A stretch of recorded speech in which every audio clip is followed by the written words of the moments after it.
The injury status for Tommy Castellanos doesn't make me feel very good about Florida State versus Wake Forest.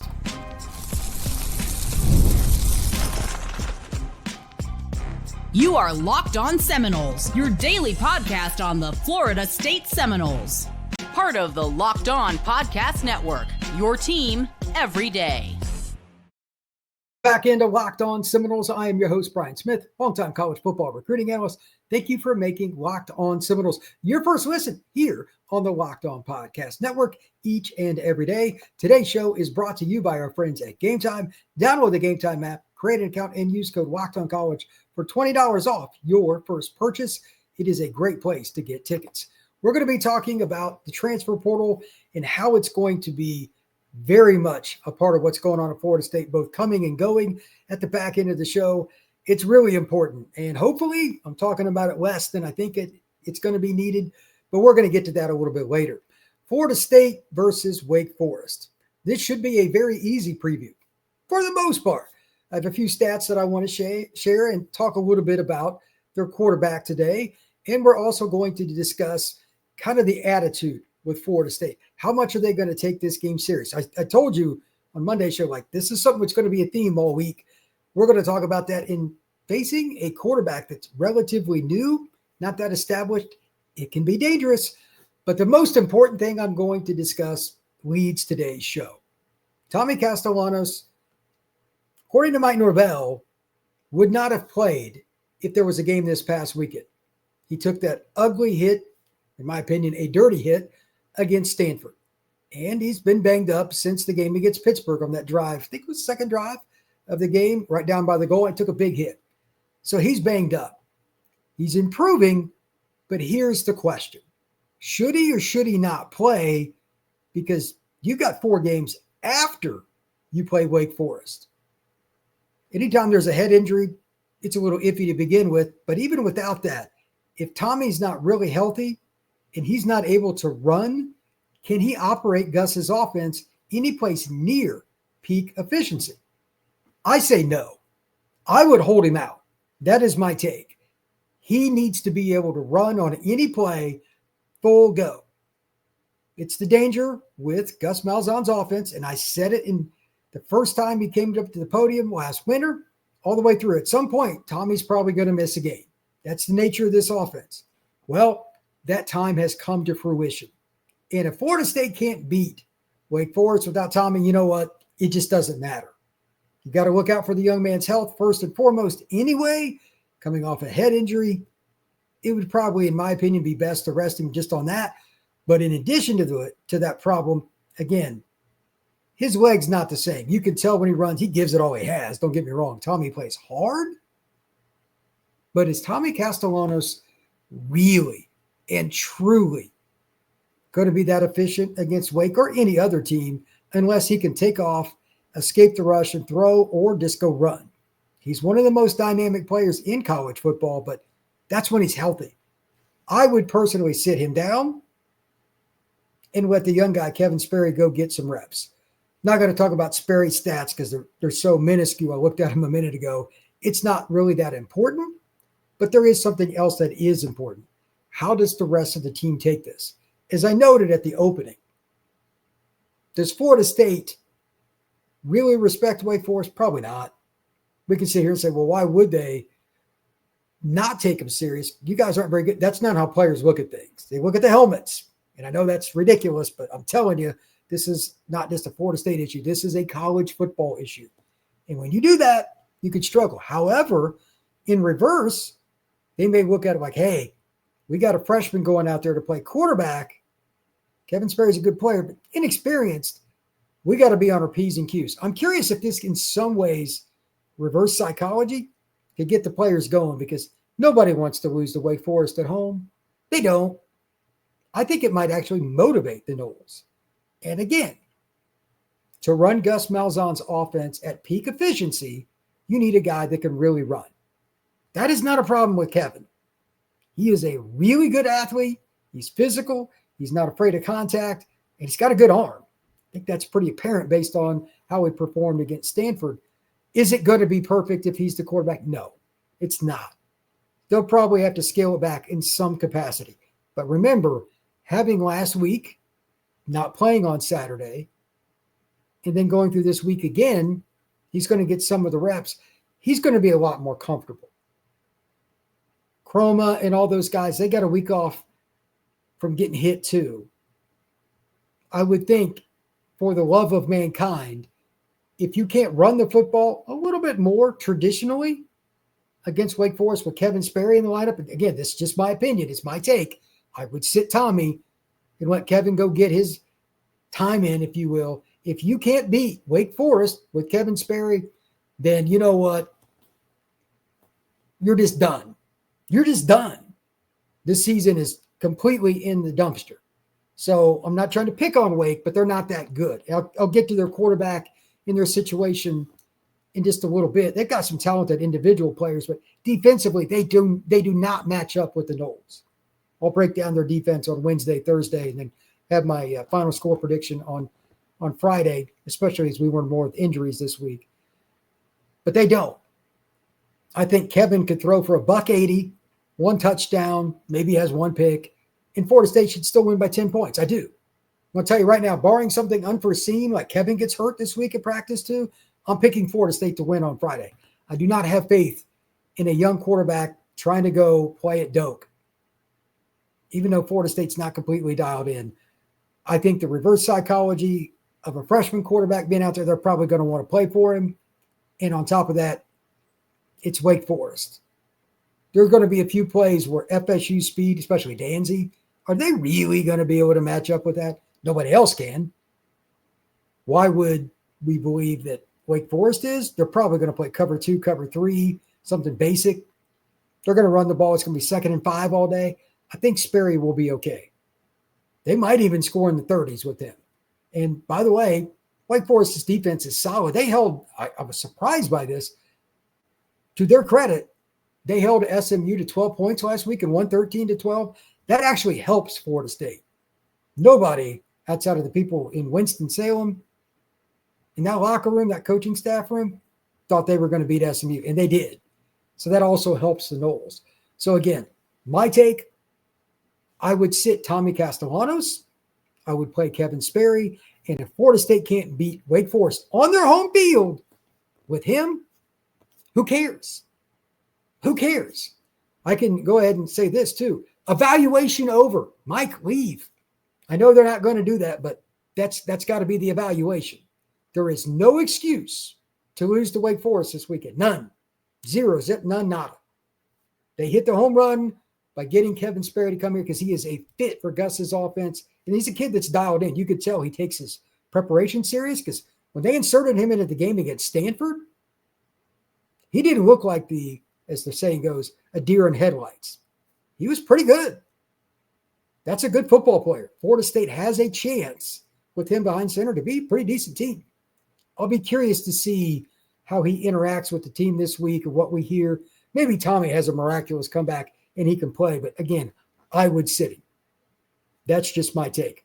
We'll talk a little bit more about this going into the second segment, but it's really more about Wake Forest. I've got a pretty strong take on that too.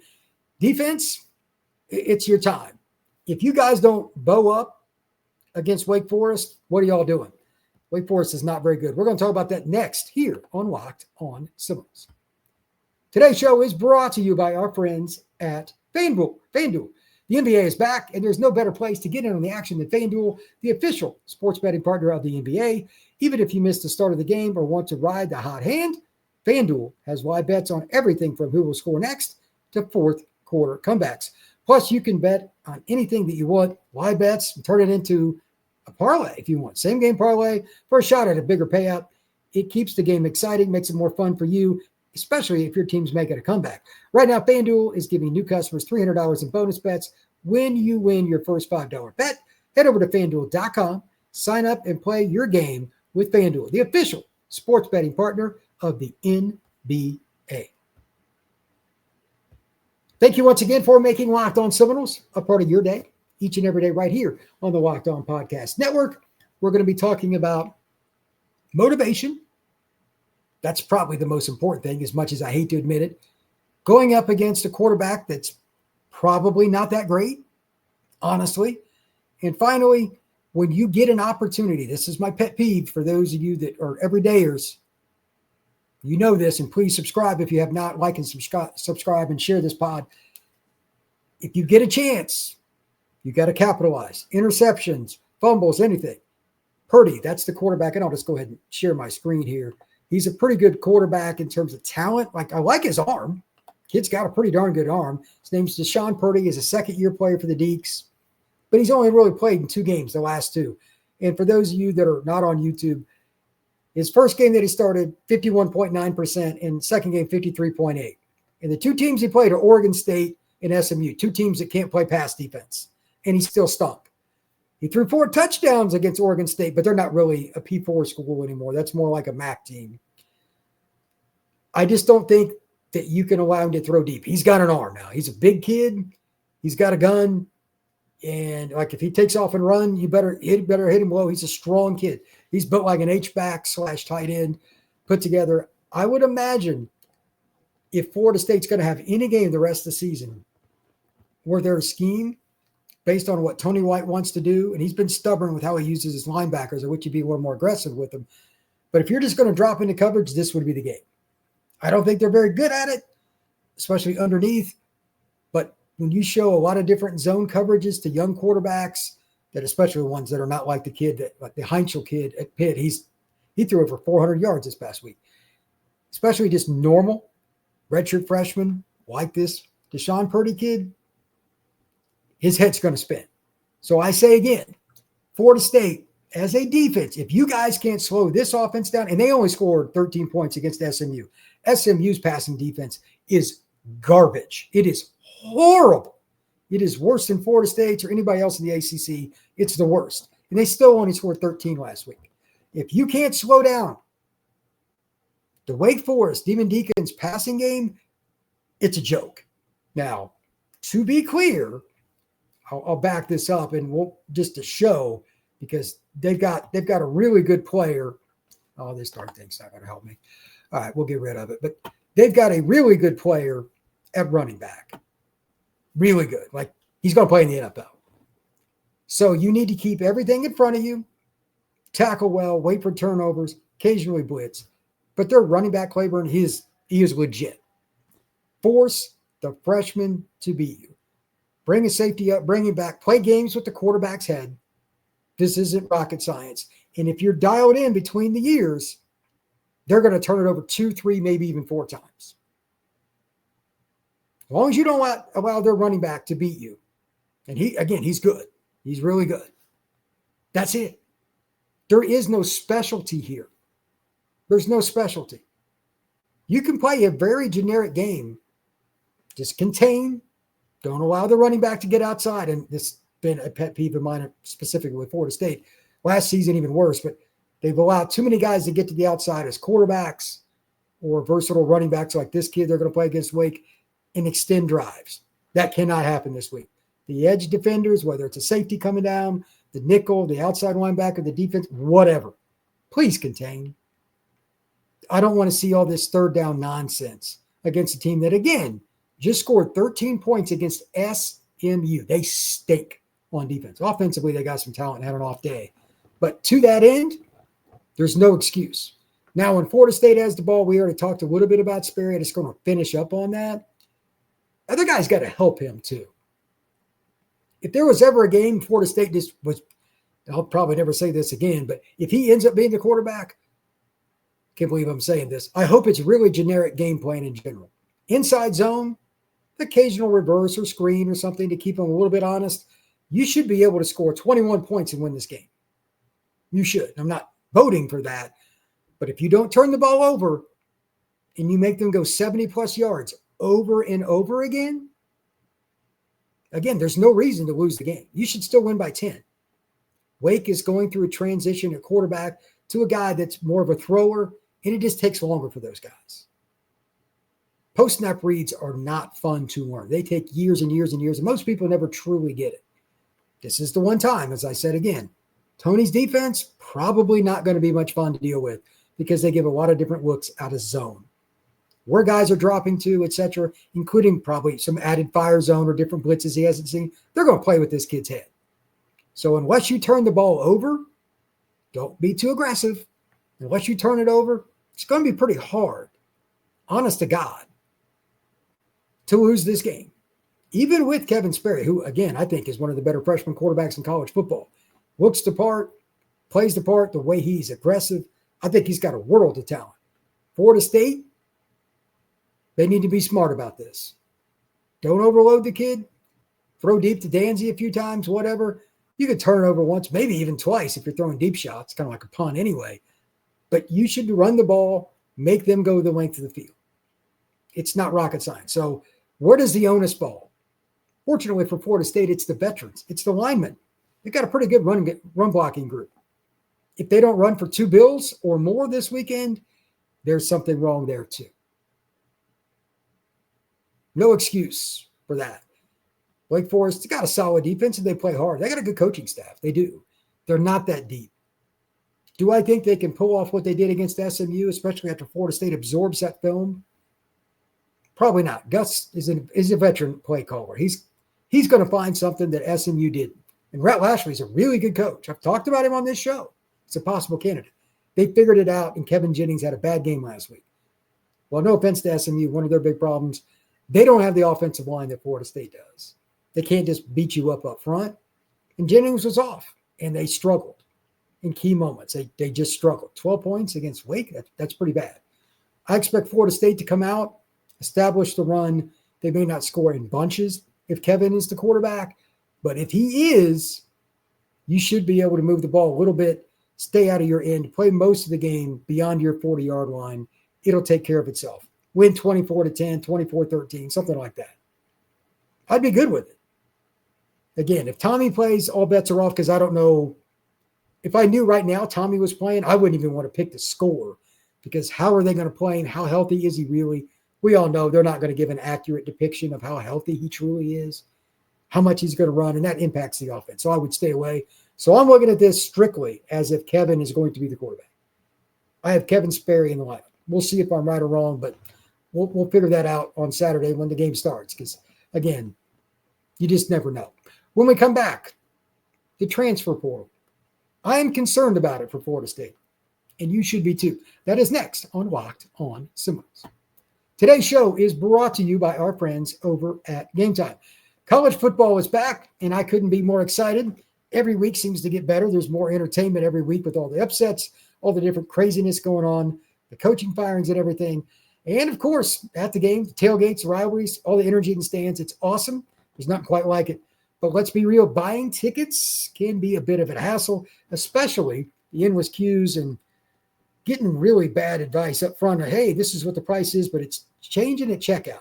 With Gametime, you don't have to worry about it. It's why I use it. It's an easy app to get your tickets, and it gives the advantage back to the fans. You to make sure you get to the game that you want to go to. Pull up Gametime, type in Florida State, type in whatever team you want, click on a game. You can see your seat view right there from the app.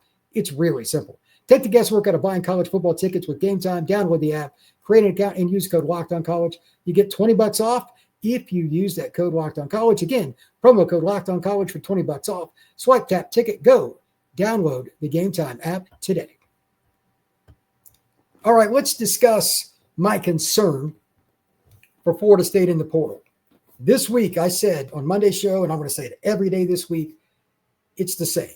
We will know by the end of the first quarter whether or not multiple players for the Noles are really checked in or checked out. There's 2 prime ways to see this. Number 1, does anybody in the lineup really change?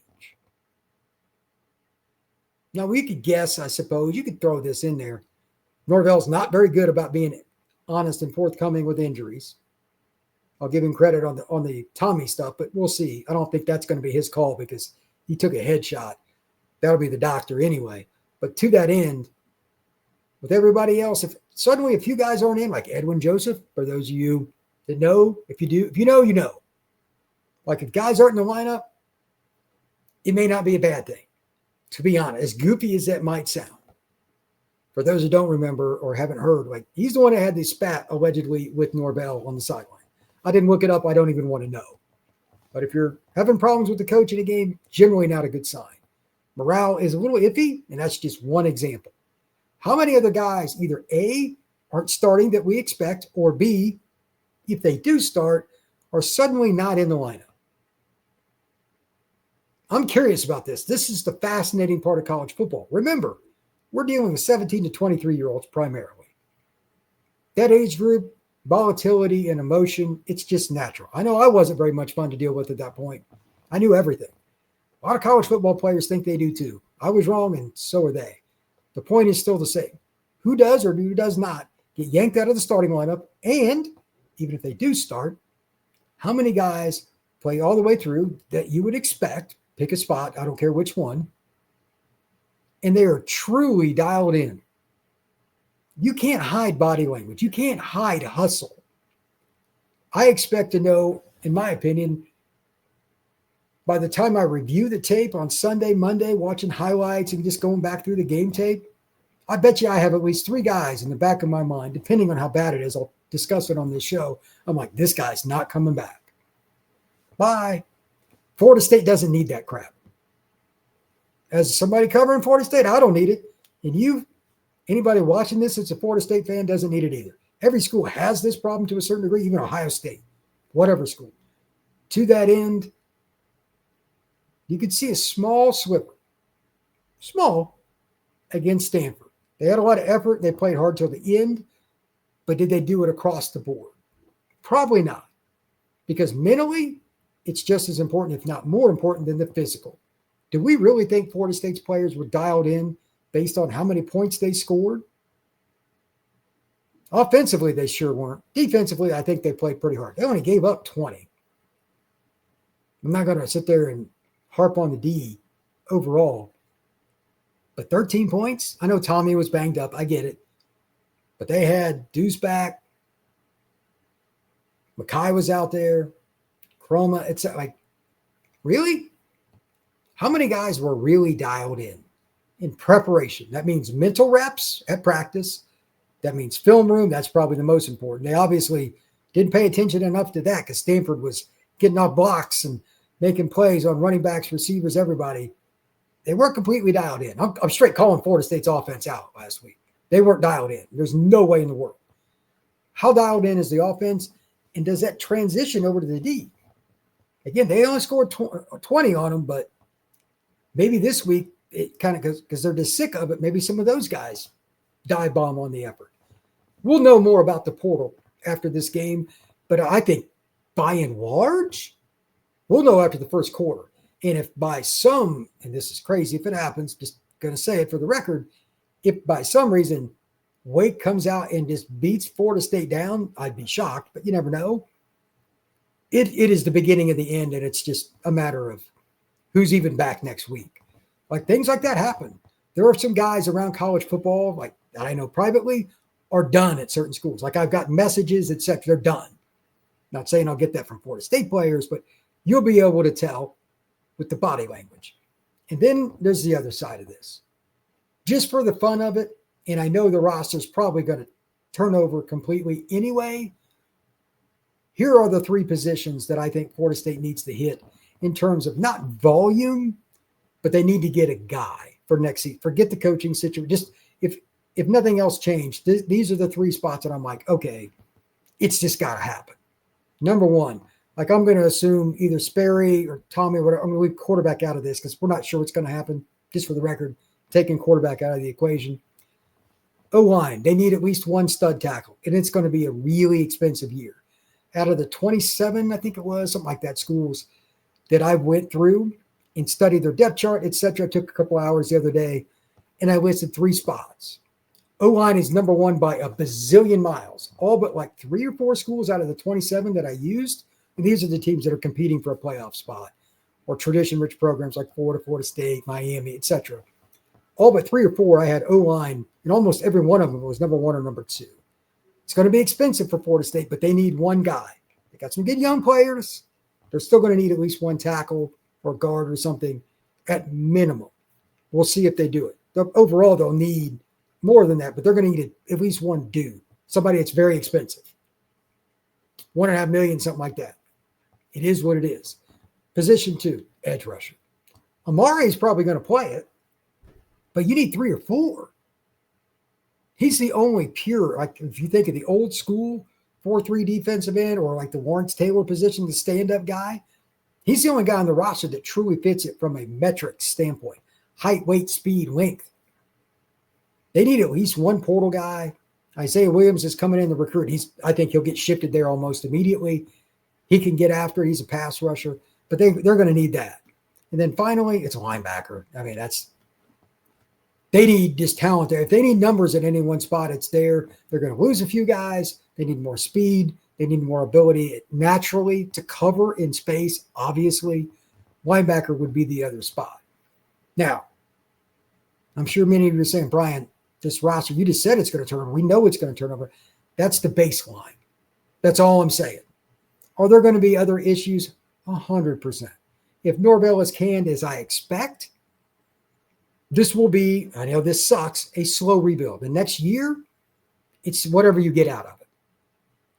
There are going to be a lot of young guys playing. I wouldn't even use the portal massively if I was the next head coach. I would invest my resources into high school recruiting and spending money, NIL, on high school recruiting. Play all freshmen, redshirt sophomores, redshirt sophomores, play them all next year. Then you get like 80% of your starters back in 27. Maybe you'd have a chance, especially with Sperry being a second year. Why couldn't you go to the playoff? Next year is probably going to be a wash. Invest in the high school. Take a few elite guys, be good, go to a bowl. But then in 27, you should be ready. That's the plan that I would use. What do you think? Comment down below as always. But I just don't think Florida State's in a spot next year to compete for a playoff because there's going to be so much turnover. Hit a few of the highlights, make a bowl, get Sperry rolling, see where it goes from there. Then in 27, Danzy will be an All-American, Chroma, etc. Why couldn't you go to the playoff? 10-2, absolutely possible. We'll see. Thank you very much for making Locked On Seminoles a part of your day each and every day right here on the Locked On Podcast Network. We will see you again tomorrow.